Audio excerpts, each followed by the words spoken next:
ॐ गजाननं भूतगणाधिसेवितं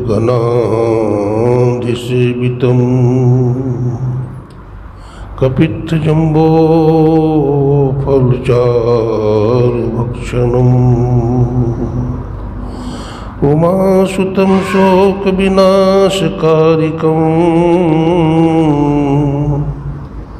नमामि विघ्नेश्वरपादपङ्कजं कर्पूरगौरं करुणावतारं संसारसारं भुजगेन्द्रहारं सदा वसन्तं हृदयारविन्दे भवं भवानी सहितं नमामि। हे राम पुरुषोत्तम नरहरे नारायण केशव, हे गोविंद दयानिधे गुणनिधे सीतापते श्रीपते श्रीवैकुंठाधिपते चराचरपते लक्ष्मीपते पाहि मां। श्री गुरुचरण सरोज रज निज मन मुकुर सुधार, वरनौ रघुवर विमल जसु जो दायक फलचार। बंदो गुरुपद कंज कृपा सिंधु नर रूप हरि, महामोह तम पुंज जासु वचन रवि कर निकर। बोलिए प्रेम से श्री सद्गुरु महाराज की जय। अव्यक्त रूप में अनंत श्री विभूषित त्रैलोक पावन विश्व वंद्य जगदाधार 20वीं सदी के जाज्वल्यमान प्रचंड मार्तंड संत सद्गुरु महर्षि मही परमहंस जी महाराज के त्रैलोक पावन पाद पद्मों में कोटि कोटि नमन। महर्षि मही के मस्तिष्क स्वरूप ब्रह्मलीन पूज्यपाद महर्षि संतसभी परमहंस जी महाराज, उनके हृदय स्वरूप पूज्यपाद ब्रह्मलीन महर्षि साई स्वामी जी महाराज तथा संतमत के वर्तमान आचार्य महर्षि हरिनंदन परमहंस जी महाराज के चरण कमलों में कोटि कोटि नमन करते हैं, कोटि कोटि प्रणाम करते हैं। हमारे मंच पर विराजमान परम आदरणीय श्री नंदलाल बाबा, इस आयोजन को कराने वाले हमारे आदरणीय श्रद्धेय श्री रामनाथ बाबू, हमारे गायक बंधु, सत्संग प्रेमी सज्जनों, भक्तिमती माताओं एवं बहनों, सत्संग की ज्ञान गंगा में गोता लगाते हुए सभी गुरु भक्तों का मैं हार्दिक अभिनंदन करता हूँ, सबको नमन करता हूँ, सबको प्रणाम करता हूँ।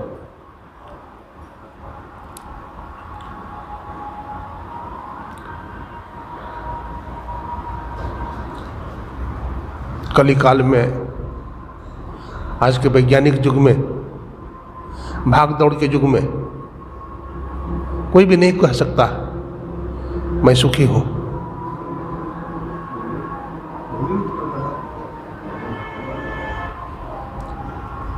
मैं आनंद में हूँ। सुख कहाँ है, आनंद कहाँ है, चैन कहाँ है, ये महापुरुष बतलाते हैं। हम लोग बाहर में दौड़ भाग कर रहे हैं, संत यह मानते हैं, आवाज कम कर दीजिए, बहुत ज्यादा आवाज। संत यह मानते हैं बाहर में सुख नहीं है, सुख अपने अंदर है। आवाज तो कम कर दीजिए, थोड़ा सा ज्यादा हो गया, पहले ठीक था। सुनाई पड़ता है आवाज? आप लोग सुनते हैं? आवाज सुनते हैं? आवाज सुन रहे हैं आप लोग कि आवाज ज़्यादा है? आवाज कम करिए।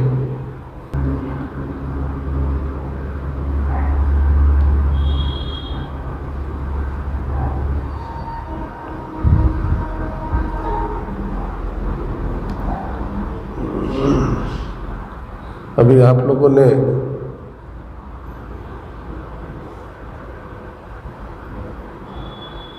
रामचरितमानस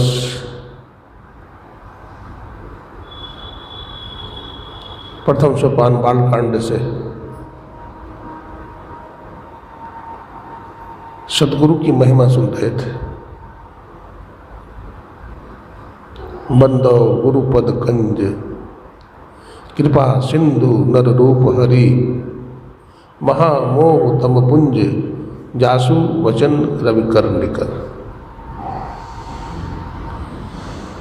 गोस्वामी तुलसीदास जी कहते हैं, मैं गुरु महाराज के चरण कमलों की वंदना करता हूं। क्यों? इसलिए कि वे कृपा के सागर हैं, सिंधु हैं, और नर रूप में साक्षात परमात्मा है।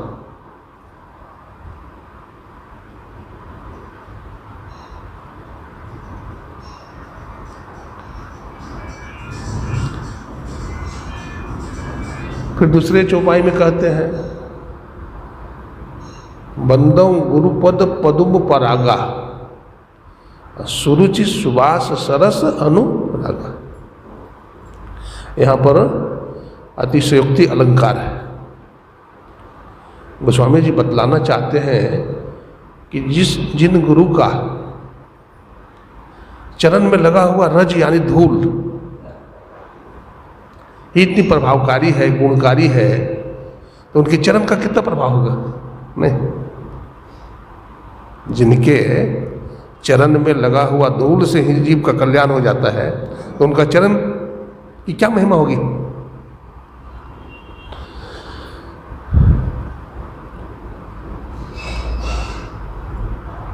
सदगुरु पूर्ण ब्रह्म है, सदगुरु साक्षात ईश्वर है, सदगुरु आप अलेख, सदगुरु रमता राम है, या में लेख न मेख। सदगुरु साक्षात परमात्मा है।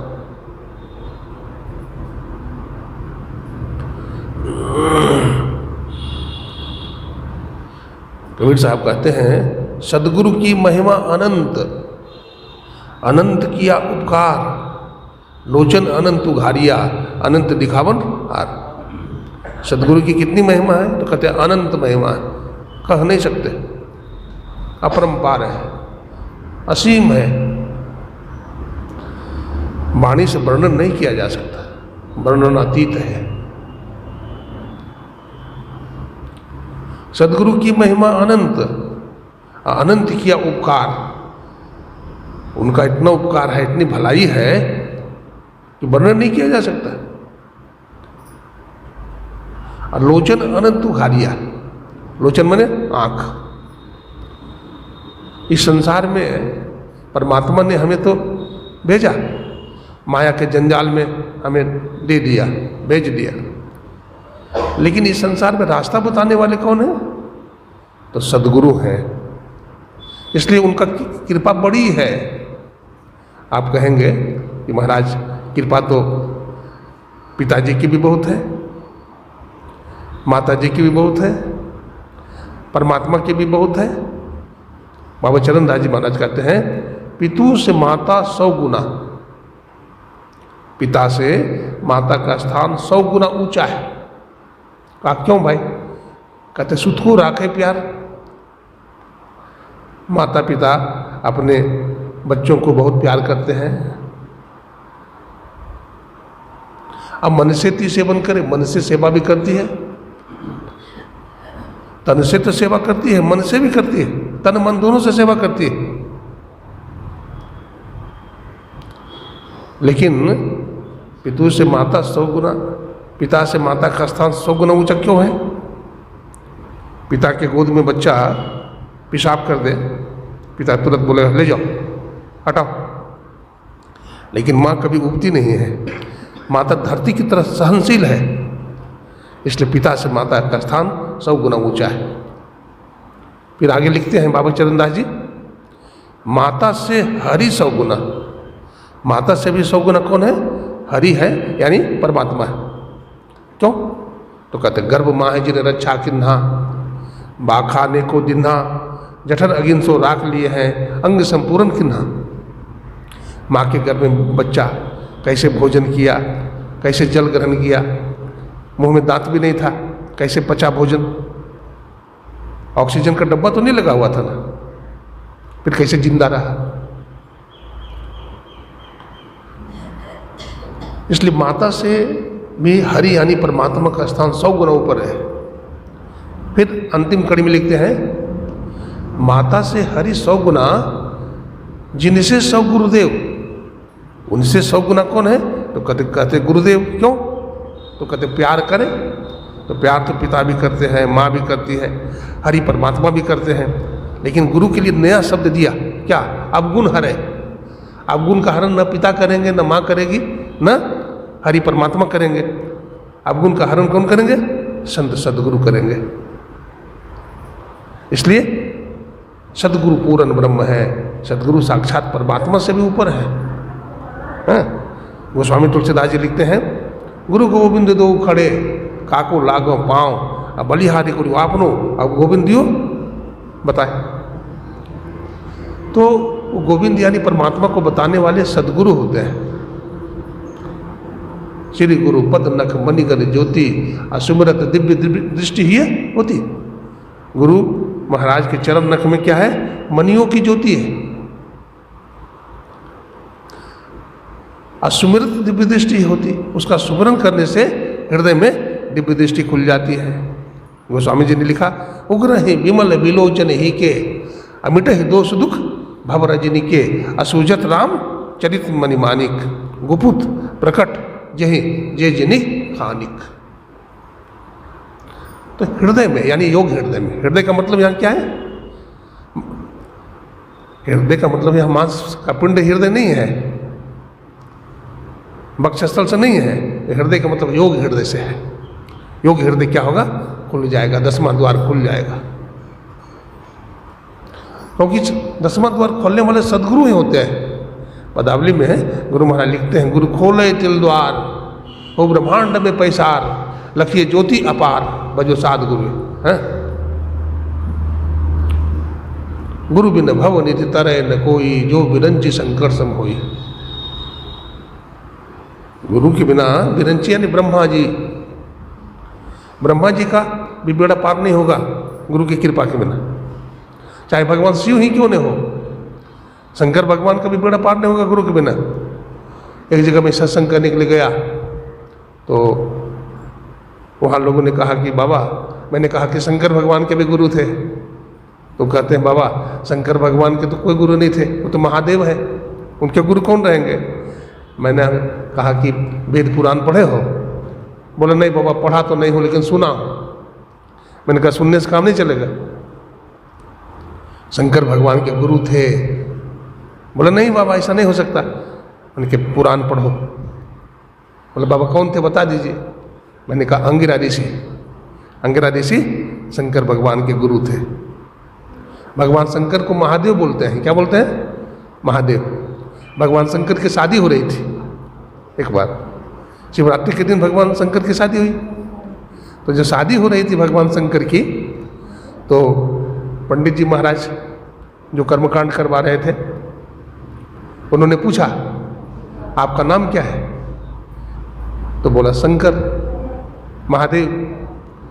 फिर बोला आपके पिताजी का नाम क्या है? आप लोग बात नहीं करिए, देखिए बैठिए ठीक से, सामने होकर बैठिए, इसे सामने बैठिए, इसे हाँ, बात नहीं करिए। श्री सदगुरु महाराज की जय। क्या बोल रहा था? नाम क्या है? हाँ, भगवान शंकर से पूछा कि आपका नाम क्या है? तो भगवान शंकर ने कहा हमारा नाम शंकर है, महादेव है। फिर पूछा आपके पिताजी का नाम क्या है? तो कहा हमारे पिताजी का नाम ब्रह्मा जी है। फिर पूछ दिया आपके दादाजी का नाम क्या है? तो हमारे दादाजी का नाम भगवान विष्णु है। फिर बोल दिया आपके परदादा का नाम क्या है? तो क्या कहा सबके परदादा हम ही हैं, हमारा परदादा कोई नहीं है। लेकिन संत मत सिखाता है कि भगवान शंकर के भी परदादा है। आप पदावली में पाठ करते हैं, है ना? क्या पढ़ते हैं? भजो ओम ओम प्रभु नाम यही, भजो ओम ओम में ही नाम यही। ओम जो है 2.5 अक्षर का है। कबीर साहब कहते हैं पोथी पढ़ी पढ़ी जगमुआ, पंडित भयानक होय और ढाई आखर प्रेम का पढ़ाई से पंडित होय। ये ढाई आखर क्या? ए ओम है, अकार उकार और मकार, ये ढाई अक्षर है इसमें। तो इसको जो पढ़ लिया, आकार क्या है? रजोगुण का प्रतीक है।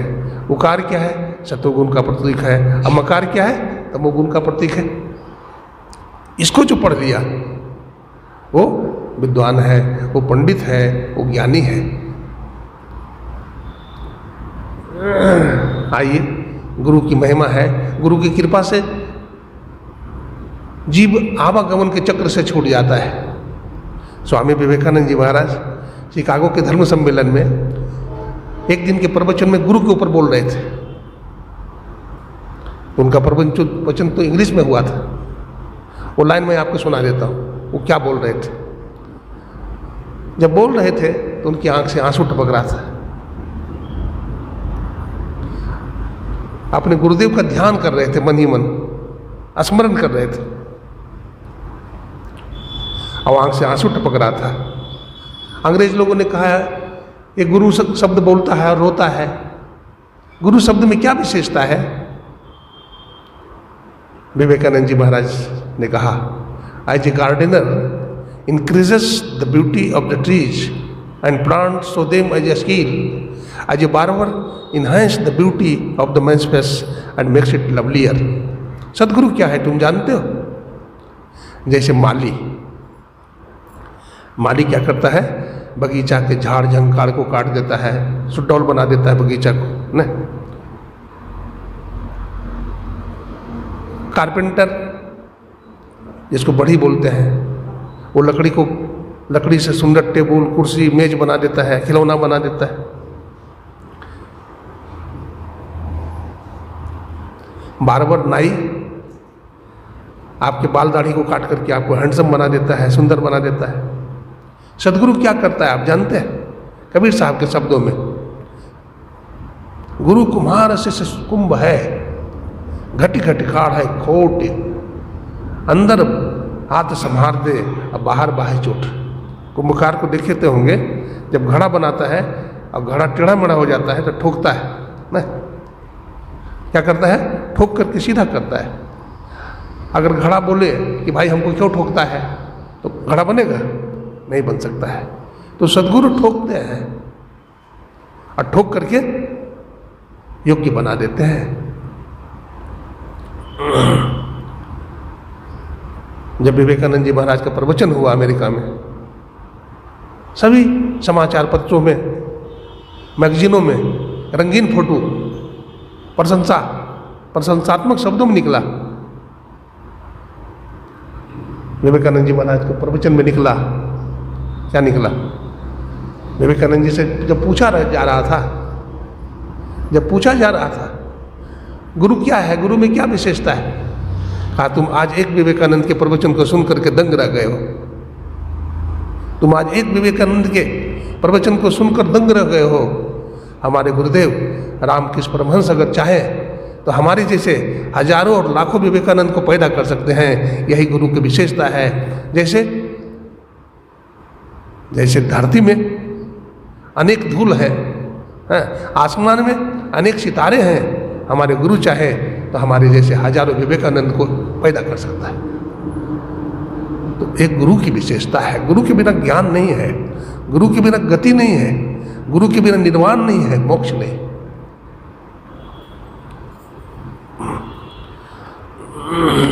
आइए, मैं कहानी सुना रहा हूं, है ना, आप लोग ध्यान से सुनेंगे। एक बार की बात है, काशी नरेश चक्रवर्ती सम्राट है। काशी नरेश एक बार जाते हैं, कहाँ जाते हैं? आ रहे हैं।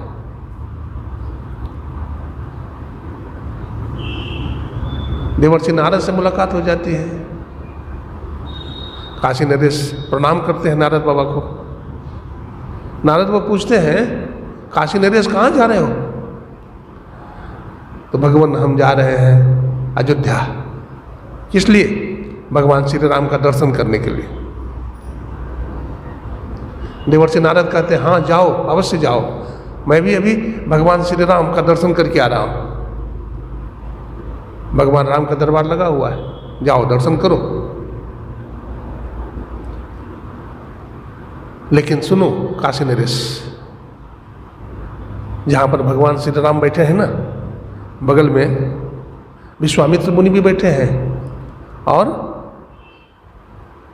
कौन बैठे हैं? विश्वामित्र मुनि भी बैठे हैं और वशिष्ठ जी महाराज भी बैठे हुए हैं। आप वशिष्ठ मुनि को प्रणाम करना, प्रभु श्री राम को प्रणाम करना, और विश्वामित्र मुनि को प्रणाम नहीं करना। ठीक है प्रभु। चले गए। श्री राम दरबार लगा हुआ है, गुरु वशिष्ठ बैठे हुए हैं, प्रणाम किया, प्रभु श्री राम को प्रणाम किया, लेकिन विश्वामित्र मुनि को प्रणाम नहीं किया। सभा की समाप्ति हुई। प्रभु श्री राम अपने हाथ से भोजन कराते हैं। किनको किनको भोजन कराते हैं? विश्वामित्र मुनि को। आज प्रभु श्री राम जब भोजन करा रहे हैं तो विश्वामित्र मुनि कहते हैं राम आज हम भोजन नहीं करेंगे। भगवान राम कहते प्रभु कुछ गलती हो गई क्या, बताएं। कहाँ गलती हो गई है? बोला किनसे? बोला भरी सभा में काशी नरेश ने हमारा अपमान किया है। उन्होंने वशिष्ठ मुनि को प्रणाम किया, तुमको प्रणाम किया, लेकिन हमको प्रणाम नहीं किया, इसमें हमारा अपमान हुआ है। तो प्रभु आप बताएं काशी नरेश को क्या दंड दें, आप हमारे गुरुदेव हैं। बोला सूर्य निकलने के पहले, सूर्योदय से पहले काशी नरेश का गर्दन काट के ले आओ। भगवान राम ने कहा प्रभु ऐसा ही होगा। राम प्रतिज्ञा करता है कि सूर्य निकलने के पहले काशी नरेश का गर्दन काट करके आपके श्री चरणों में डाल दूंगा। अब भगवान राम को चिंता हुई। भगवान राम ढूंढ रहे हैं काशी नरेश को, और काशी नरेश इधर परेशान है कि भगवान राम ने प्रतिज्ञा किया है। जा रहे थे रास्ते में कि मुलाकात हो गई देवर्षि नारद से। नारद जी को प्रणाम किया काशी नरेश ने। काशी नरेश ने कहा प्रभु आप यही काम करते हैं, लड़ाते हैं, आपके कारण ही कल हमारी गर्दन कट जाएगी। कौन गर्दन काटेंगे? प्रभु श्री राम काटेंगे। क्यों? बोला मैंने विश्वामित्र मुनि को प्रणाम नहीं किया, उनका अपमान हो गया। आपके कहने पर आप लड़ाते हैं। नारद कहते हैं देखिए हम लड़ाते भी हैं मिलाते भी हैं। क्या कहें? हम लड़ाते भी हैं और मिलाते भी हैं, हम नारद हैं। कहा कि तो हमको मिला दीजिए, फिर हमारी समस्या का समाधान कर दीजिए। तो नारद बाबा ने कहा ठीक है, आप को मैं रास्ता बता देता हूँ, आपको मैं रास्ता बता देता हूँ। नारद बाबा ने कहा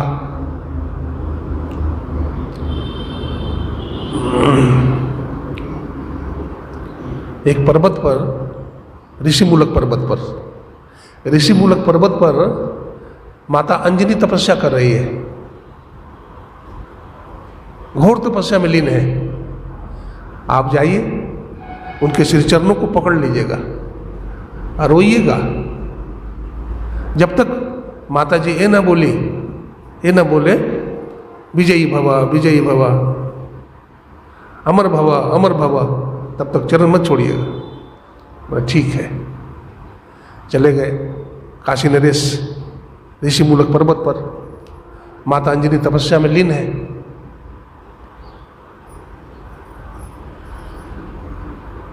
ये जाकर के लिपट जाते हैं श्री चरणों में, रोने लगते हैं।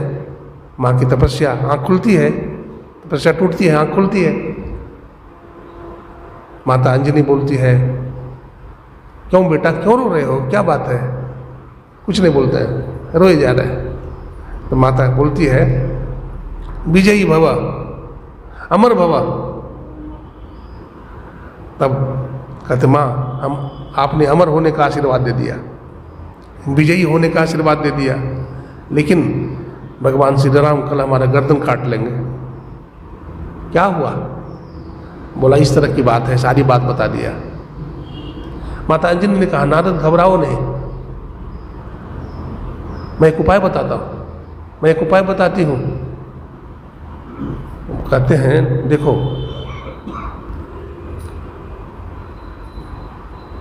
हनुमान हमारा बेटा है, हनुमान हमारा बेटा है, वो तुम्हारे, उसका नाम संकट मोचन भी है। उसका नाम क्या है? संकट मोचन। इसलिए उसके माध्यम से तुम्हारा काम बन जाएगा। हनुमान जी ने कहा था माँ तुम यहाँ तपस्या करो, जब भी तू मुझे पुकारेगी मैं प्रकट हो जाऊंगा। इधर माता अंजनी ने पुकारा हनुमान जी को, हनुमान जी बड़े प्रकट हो गए। जब हनुमान जी महाराज प्रकट हो गए तो हनुमान जी को ने माता अंजनी को प्रणाम किया, काशी नरेश ने हनुमान जी को प्रणाम किया। माता ने कहा बेटा इनका प्राण संकट में है, काशी नरेश का, भगवान श्री राम सूर्य निकलने के पहले इनको मार डालेंगे, गर्दन काट डालेंगे, इसलिए तुम इनकी रक्षा करना। तो हनुमान जी को कहा ठीक है माते, लेकिन फिर सोचते अरे ये मैंने क्या कह दिया। कहते माँ भगवान श्री राम सिर काटेंगे। बोला हाँ, तब प्रभु श्री राम का विरोध मैं नहीं कर पाऊंगा। बोला क्यों? वो हमारे इष्ट हैं, वो हमारे इष्ट है माँ, इसलिए मैं उनका विरोध नहीं कर पाऊंगा। माता अंजनी कहती सुनो हनुमान, मैं रास्ता बताती हूँ। देखो तुम भगवान श्री राम के अहित नहीं कर सकते, विरुद्ध लड़ाई नहीं कर सकते, लेकिन एक उपाय है। क्या उपाय है? कहा तुम प्रभु श्री राम के पास चले जाना, उनके श्री चरणों में प्रणाम करना, चरण पकड़ लेना। ठीक है माँ। प्रभु श्री राम तुमसे पूछेंगे हनुमान कैसे आना हुआ, तो तुम कहना प्रभु एक आदेश लेने आया हूँ। बोला क्या? बोला आपका भक्त की मैं रक्षा करूँगा। भगवान राम का हाँ हनुमान ठीक है, राम भक्त की रक्षा करना ये मेरा आदेश है। ठीक है माँ, मैं राम भक्त की रक्षा करूँगा। चले गए, आशीर्वाद लेकर के श्री राम जी से चले गए। अब इधर प्रभु श्री राम ढूंढ रहे हैं काशी नरेश को, क्योंकि हनुमान जी कहते हैं नारद जी सुनिए, सुबह सुबह भगवान श्री राम सरजू नदी में स्नान करने जाते हैं। आप वहां पहुंच जाइएगा, सरजू नदी के तट पर बालू में आप टीला बनाकर बैठ जाइएगा और चारों तरफ लिख दीजिएगा सीताराम सीताराम सीताराम सीताराम सीताराम, और बीच में आप बैठ जाइए, आपकी रक्षा हो जाएगी। अब भगवान राम ढूंढ रहे हैं काशी नरेश को, और काशी नरेश सरजू नदी के तट पर पहुंच जाते हैं, बालू के टीला पर बैठ जाते हैं, चारों तरफ से लिख देते हैं सीताराम सीताराम सीताराम सीताराम सीताराम। आंख बंद करके मंत्र जपने लगते हैं। इधर प्रभु श्री राम देखते हैं अब सूर्य निकलने वाला है, सूर्योदय होने वाला है। प्रभु श्री राम पसीने पसीने धनुष बाण निकालते हैं, देखते हैं कि सामने में बैठा हुआ है, बस बाण का अनुसंधान करते हैं, डोरी खींचते हैं, धनुष की डोरी, बाण संधान करते हैं। बाण जो है काशी नरेश का गर्दन नहीं काटता है, परिक्रमा करके वापिस लौट जाता है। बहुत बाण चलाया, सैकड़ों बाण चलाया भगवान श्री राम ने, लेकिन सब काशी नरेश की परिक्रमा करके वापस आ जाता है। भगवान राम पसीने पसीने, क्या बात है, इतना बाण चलाया, काशी नरेश का गर्दन नहीं कटा। इतने में विश्वामित्र मुनि आ जाते हैं। श्री राम की गुरु भक्ति देख करके अति प्रसन्न हो जाते हैं। शाबाश राम, शाबाश, तुमने गुरु की प्रतिज्ञा पूरा करने के लिए इतना मेहनत किया, तुम्हारी गुरु भक्ति सराहनीय है राम, तुम्हारी भक्ति सराहनीय है। प्रसन्न हो जाते हैं, कहते मांगो वरदान, क्या मांगते हो? कौन? गुरु विश्वामित्र कहते हैं श्री राम वरदान मांगो। भगवान कहते हैं प्रभु अगर कुछ देना चाहते हैं तो काशी नरेश को बख्श दो। कहते तथास्तु, जाओ। भगवान श्री राम कहते हैं काशी नरेश तो क्या देख रहा है, हमारे गुरु के श्री चरणों में दंडवत करो। वहीं पर साष्टांग दंडवत करते हैं। कौन करता है? काशी नरेश। और उनका गर्दन नहीं काटा जाता है, बच जाते हैं। तो जाके शीश पे हाथ गुरु के, बाल न बाका होई, जो जग बैर करे बहु तेरा, तासु हानि न हुई। काशी नरेश की रक्षा हुई। इधर इनकी प्रतिज्ञा भी पूरी हुई भगवान श्री राम की, है ना। तो बड़ा बड़ा संकट भी गुरु की कृपा से क्या होता है, दूर हो जाता है। गुरु बिन भव निधि तरह न कोई, जो बिरंच शंकर सो। गोस्वामी तुलसीदास जी लिखते हैं गुरु बिन होय कि ज्ञान, ज्ञान की होय विराग बिनु, गावहि वेद पुराण, सुख की लही हरि भगति बिनु। गुरु के बिना ज्ञान नहीं होता है।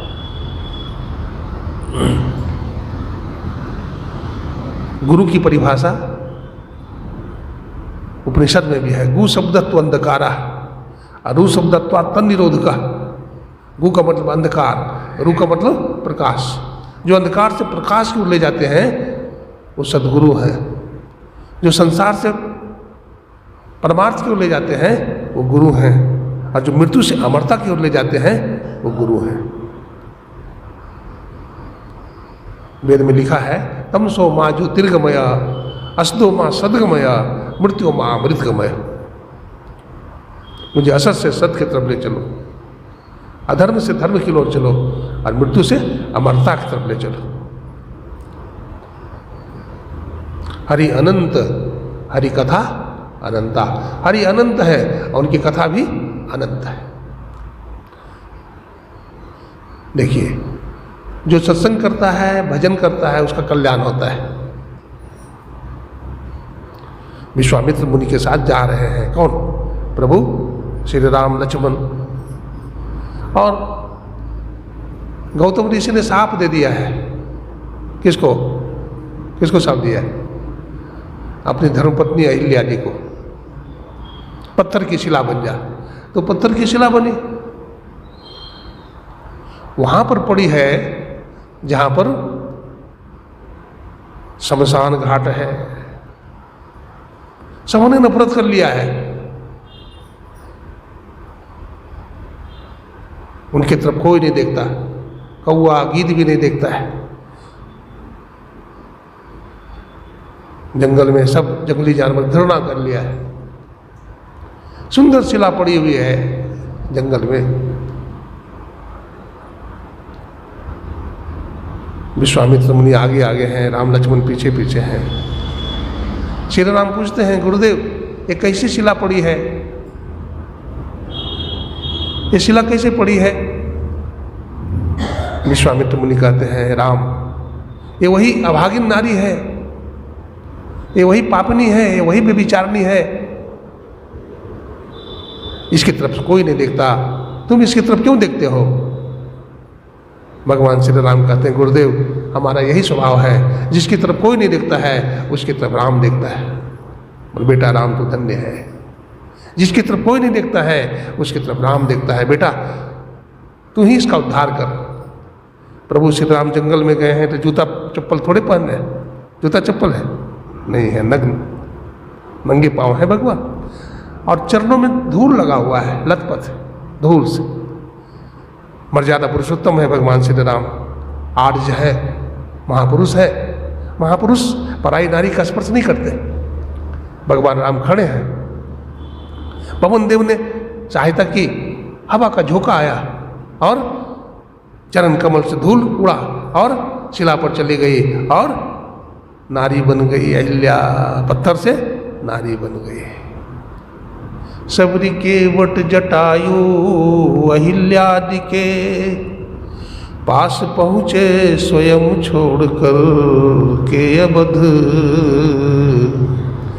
ये है घटनाएं सच तो भरोसा हमें, ये है घटनाएं सच तो भरोसा हमें। एक न एक दिन वो आ करके मिल जाएंगे, इसलिए आस छोड़े कभी न कभी। मन सीताराम सीताराम जपुरे, तेरे संकट जाएंगे कट।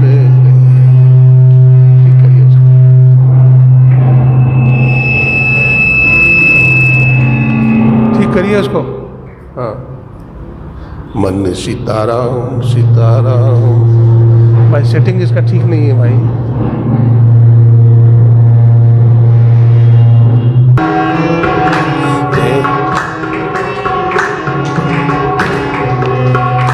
मन सीताराम सीताराम जपुरे, तेरे संकट जाएंगे कट रे। मन सीताराम सीताराम जपुरे, तेरे संकट जाएंगे कट रे। बोलिए, आवाज नहीं है।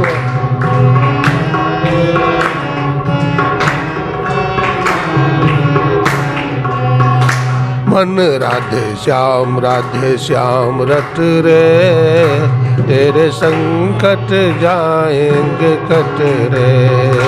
मन राधे श्याम रट रे, तेरे संकट जाएंगे कट रे।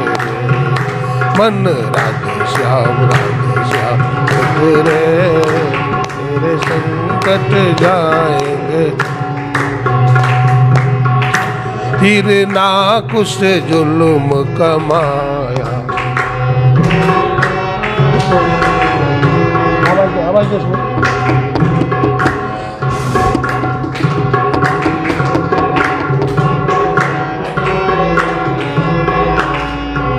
उधर लाइन काटो, अभी उधर लाइन काटो। फिर ना कुछ जुल्म कमाया, फिर ना कुछ जुल्म कमाया। प्रहलाद जी को बहुत सताया, प्रहलाद जी को बहुत सताया। आया नरसिंह खम्भ गया पट रे, आया नरसिंह खम्भ गया। तेरे संकट जाएंगे कट रे। मन सीताराम जपुरे, तेरे संकट जाएंगे कट रे। मन सीताराम जपुरे, तेरे संकट जाएंगे।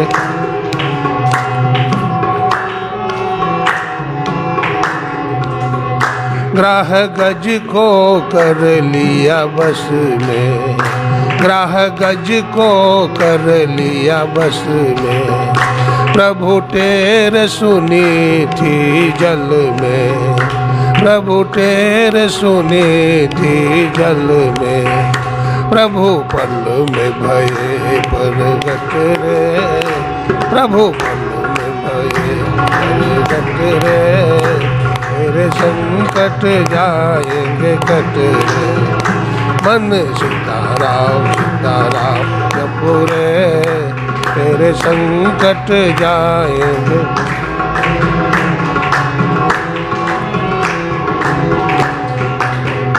अब जाए न कष्ट सहारे, अब जाए न कष्ट सहारे।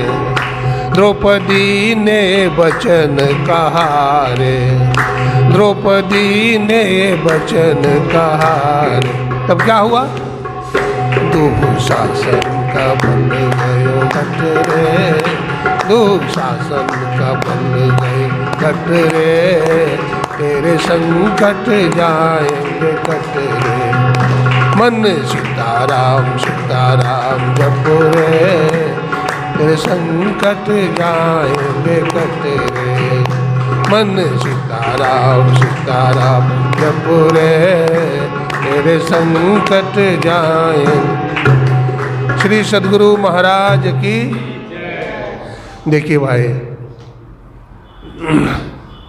सेट सही रहना चाहिए, है ना। तार और सुर है ना। ताल और सुर दोनों मिलना चाहिए। बाजा गड़बड़ होने से सब गड़बड़ हो जाता है, हम जो बोलते हैं सुनाई नहीं पड़ता है। इसलिए बाजा का सेटिंग बढ़िया से करिए, और नहीं तो बाजा की कोई ज़रूरत भी नहीं है। बिना बाजा का होगा वो अच्छा है, क्योंकि बात समझना नहीं। क्या सुन रहे थे? मन सीताराम सीताराम जप रे, तेरे संकट जाएंगे कट रहे। भगवान का नाम जपने से संकट दूर हो जाता है। गोस्वामी जी लिखते हैं, मंगल भवन अमंगल हारी, अद्रवह सुदशरथ अजर बिहारी।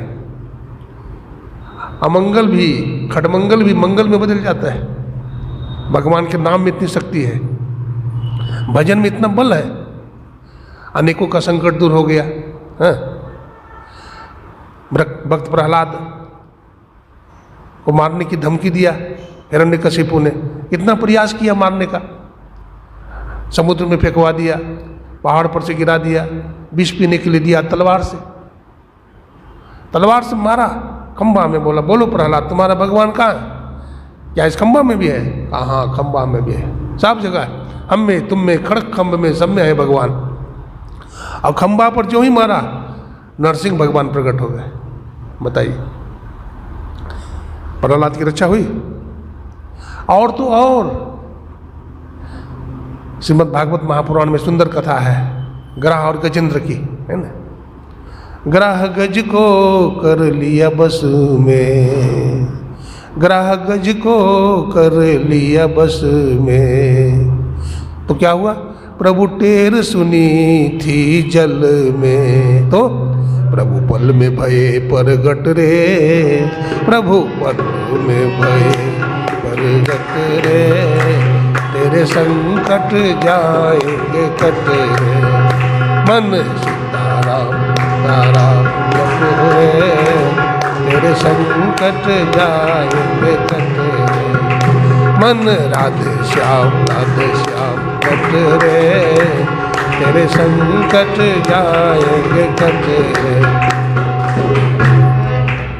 द्रौपदी मैया का चिरहरण हो रहा है। 10,000 हाथी का बल रखने वाला दुशासन कपड़ा खींचे जा रहा है। माता द्रौपदी अपना बल लगाती है, काम नहीं किया, अपना बल लगाती है, ताकत लगाई हुई है, लेकिन 10,000 का हाथी का बल जिसके पास है उसके सामने द्रौपदी जी क्या है? लेकिन भगवान का बल है, क्या है? द्रौपदी मैया को भगवान का बल प्राप्त है। अबला भी सबला हो जाती है। द्रौपदी मैया बोलते भाई तो अबला हो, अबला जरूर है नारी, लेकिन प्रभु का नाम से सबला हो जाती है। 10,000 हाथी का बल रखने वाला दुशासन चीर खींचा, अब जाए न कष्ट सहारे, द्रौपदी ने वचन कहा रे। तब क्या हुआ? दुशासन का बल गयो घट रे, दुशासन का बल गयो घट रे, तेरे संकट जाएंगे कट रे।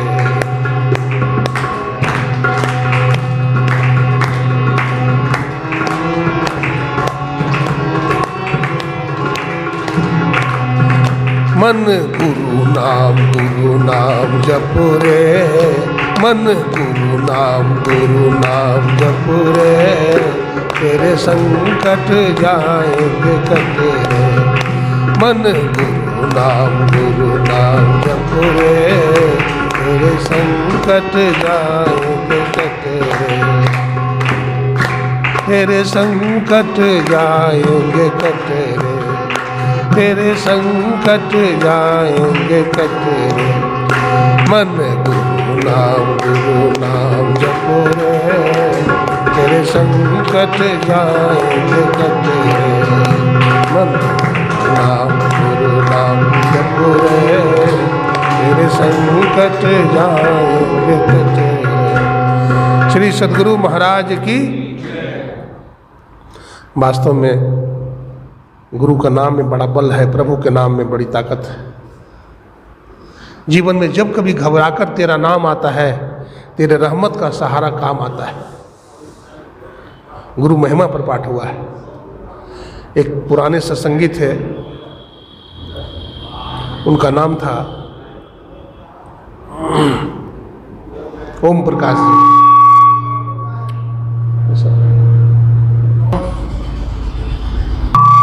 एक पुराने सत्संगी हैं भवानी राजधाम, भवानीपुर राजधाम, पूर्णिया जिला में।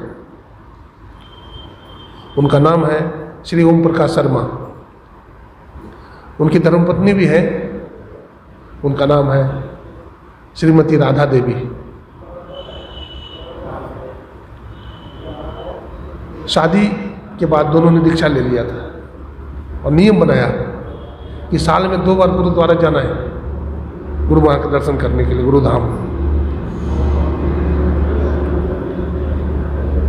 साल में 2 बार जाते हैं। व्यास पूजा का समय था,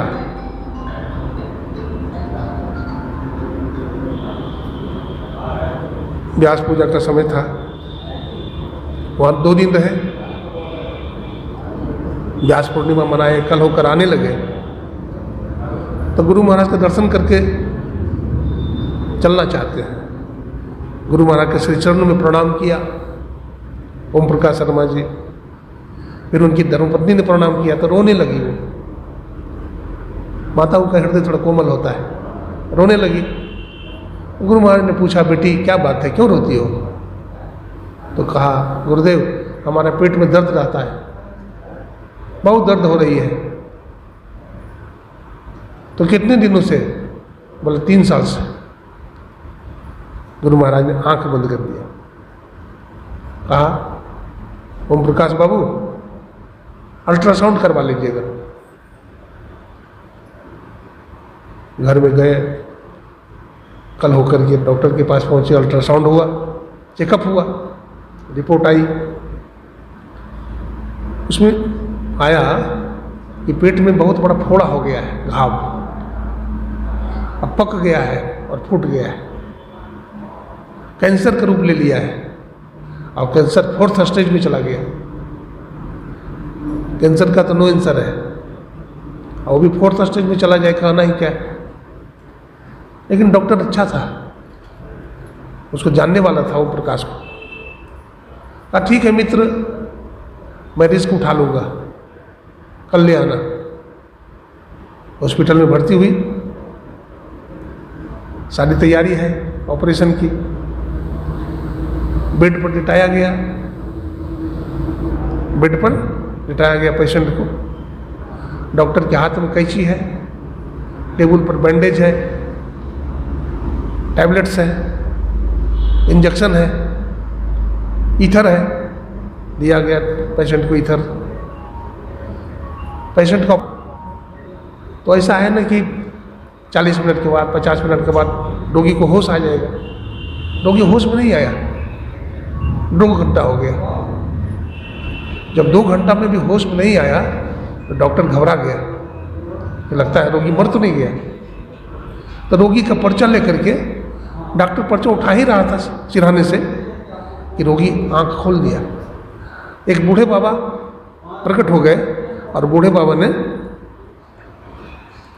राधा बाई का सिर स्पर्श किए और आंख खोल दी। डॉक्टर रोगी का पर्ची लेकर के बाहर निकला बरामदा की तरफ। उसमें लिखा हुआ था राधा बाई ओम प्रकाश शर्मा। तो कहा, ओम प्रकाश शर्मा आप ही हैं क्या? सर हम ही ओम प्रकाश शर्मा हैं। तो आप ही ओम प्रकाश शर्मा हैं? बोला हाँ। बोला आपकी पत्नी तो मर गई थी। आपकी पत्नी तो मर गई थी, लेकिन एक बूढ़े बाबा ने आपकी पत्नी का सिर स्पर्श किया और आपकी पत्नी ने आंख खोल दिया। आपके गुरु बड़े महान हैं, आपके गुरु बड़े महान हैं। वो मनुष्य नहीं, साक्षात परमात्मा है जो मुर्दा को भी जिंदा कर दिया। तो ऐसे गुरु महाराज समर्थ है। ऐसे गुरु के हम लोग शिष्य हैं, और फिर भी घबरा जाते हैं, गुरु पर विश्वास नहीं करते, इधर उधर भटकते हैं। तुलसी साहब कहते हैं, क्यों भटकता फिर रहा तू ऐ तलाशे यार में, और रास्ता सहरग में है दिलवर पे जाने के लिए। इधर उधर भटकते हैं, मन के गुलाम बने हुए हैं, बैरमुख बने हुए हैं। कहते रास्ता सहरग में है, हाँ है, आज्ञा चक्र में रास्ता है। इसलिए साधन भजन के लिए सुबह में बताया था, सदगुरु के द्वारा दिया गया मंत्र को बड़ी श्रद्धा प्रेम के साथ जपना चाहिए। जपते जपते जपते जपते मंत्र सिद्ध हो जाएगा। है? अपने इष्ट के रूप का ध्यान करना चाहिए, है ना। इसके लिए एक आसन से ज़्यादा देर तक बैठना चाहिए। जो चाहता है कि हमारा ध्यान भजन बने, उसको एक आसन से ज़्यादा देर तक बैठना चाहिए। शरीर गर्दन मस्तक को सीधा करके बैठना चाहिए, है ना। केवल मानस जप और मानस ध्यान करने से काम पूरा नहीं होगा। इसके बाद बिंदु ध्यान करना होता है, निर्विचार साधना करनी होती है ना। ये बिंदु ध्यान क्या है? इसको दृष्टि योग कहते हैं। बिंदु ध्यान को क्या कहते हैं? दृष्टि योग। दृष्टि का मतलब क्या होता है? देखना। दृष्टि योग देखने की कला है। कैसे देखना है? तो शरीर गर्दन मस्तक को सीधा करके अंधकार मंडल में देखना है ना। इसी को भगवान कृष्ण ने नासाग्र ध्यान कहा, भगवान बुद्ध ने इसी को शून्य ध्यान कहा। ध्यानम शून्यगतम मन, ध्यानम निर्विषयम मन। शून्यगत मन को ध्यान कहते हैं, निर्विषय मन को क्या कहते हैं? ध्यान कहते हैं। स्वामी रामतीर्थ से पूछा जापान में कि ध्यान किसे कहते हैं?